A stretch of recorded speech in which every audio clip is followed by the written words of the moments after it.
के छ यो के त्यो हैन यो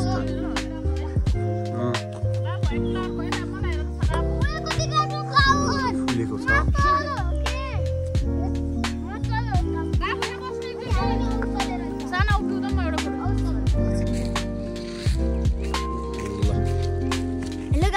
हेलो हेलो हेलो यतातिर फेरि स्कुल छ बाबु धेरै अगाडि नजाऊ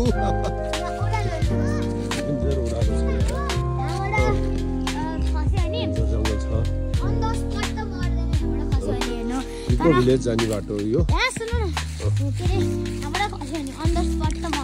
टुमटुरिया तर अनि म चाहिँ यो लट्ठी लिजाऊ यसमा के हुँदा यहाँ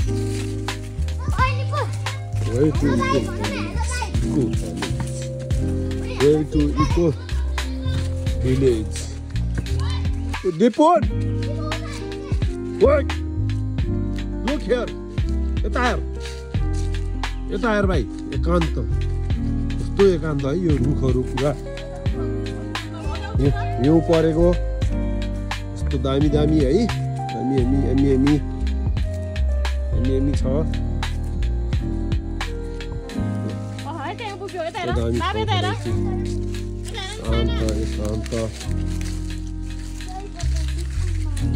पगडंडी पे देखो इधर हिल पे जा रहा है लोग ऊपर राली गुरास खुलेगा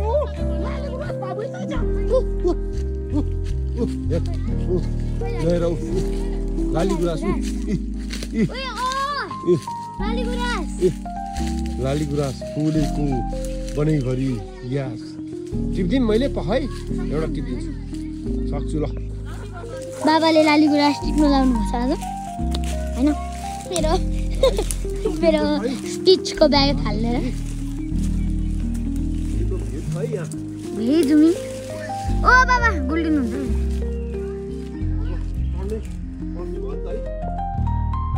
बाबा चढ्नु भयो भिरमा लाली गुराँस टिप्न हो है बाबा अनि दुईटा दिनै झगडा हुन्छ के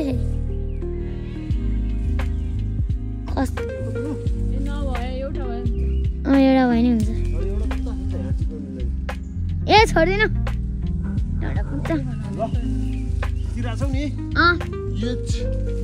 एउटा हो नि धेरै नै हो क्या मान्छेहरूले कसरी निकाल्छन् होला Lali Guras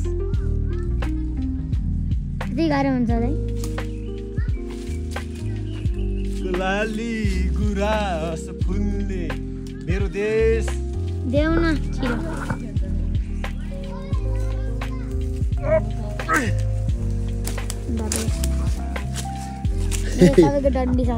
How do you feel, my dear, with lali grass? Very good. ये समाते हैं भाई गलत. No, danger.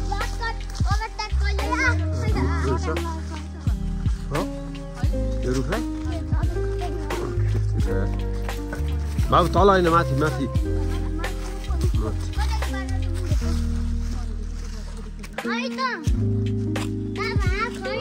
के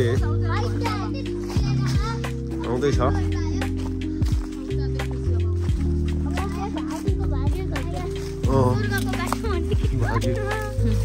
भागै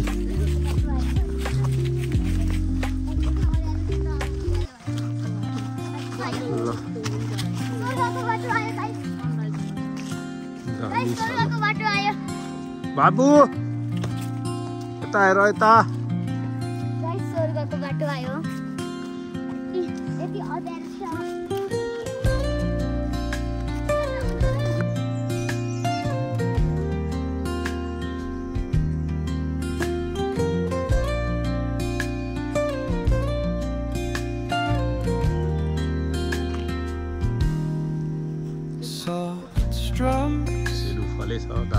of the warm acoustic guitar blend with the gentle sound of the waves crashing against the shore. A serene melody weaves through the breeze, creating a soothing rhythm that mirrors the ocean's ebb and flow.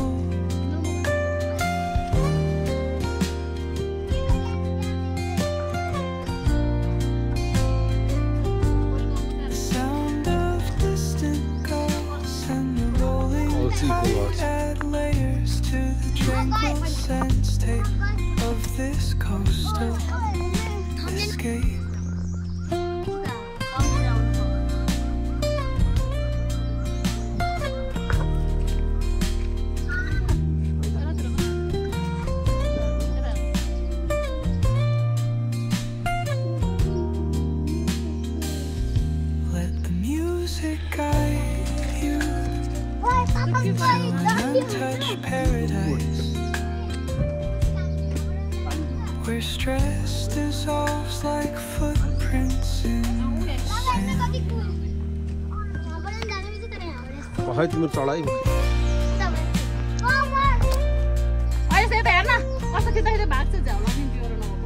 बाबु तिमी हेर हेर बेबीले बोल्ने कस्तो राम्रो photo खिच्छ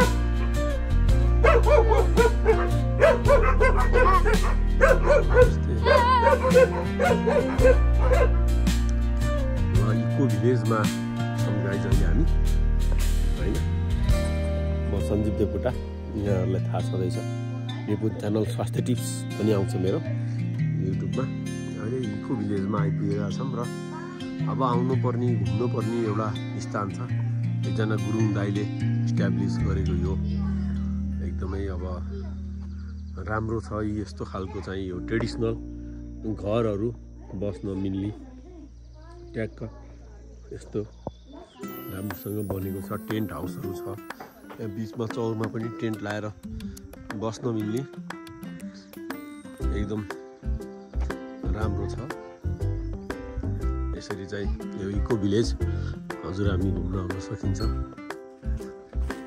रोज यसरी चाहिँ यहाँ टेन्ट पनि बनाइएको छ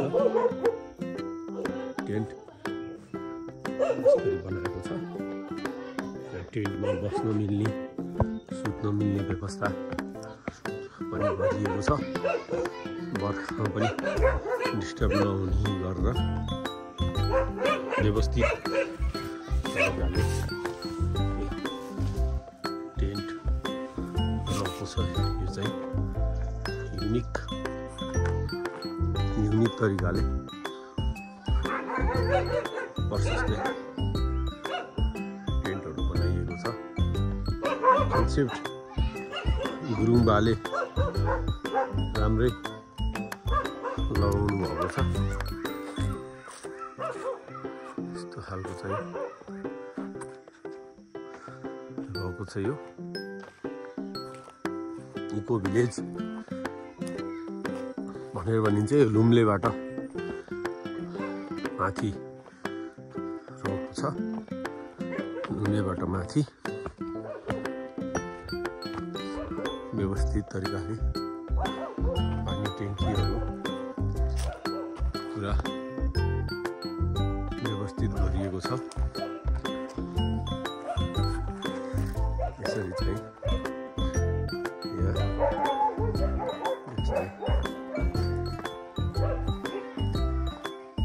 टेन्ट हाउस यस्तो खालको दामी व्यवस्था गरिएको छ आउनुपर्छ है गाइज यो ठाउँ एकचोटि हेर्न आउनुपर्छ एकदमै यो बच्चाहरू खेल्न उठ्न एकदमै रमाइलो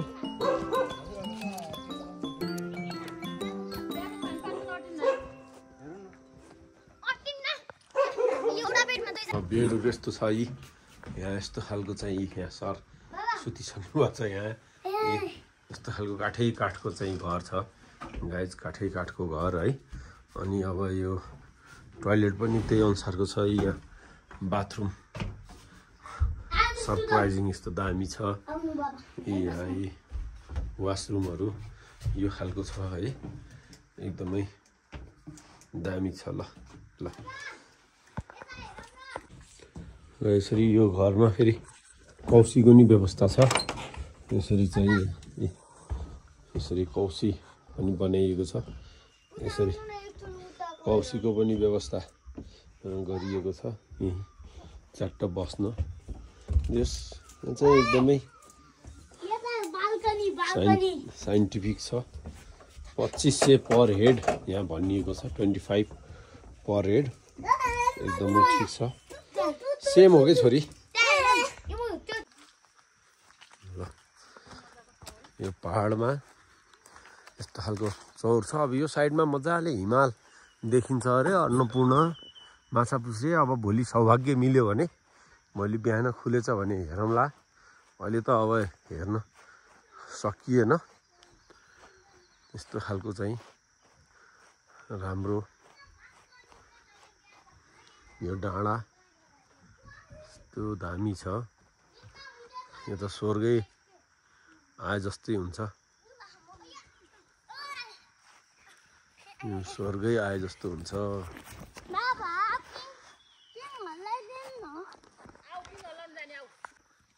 अब यतिको रमाइलो होइन, यतिको अब महँगो पनि छैन। एकदमै दामी दामी छ, एकदमै मजाको छ। सेट आउनुपर्छ है गाइजहरू, अब हजुरहरू यहाँ मजाले घुम्न।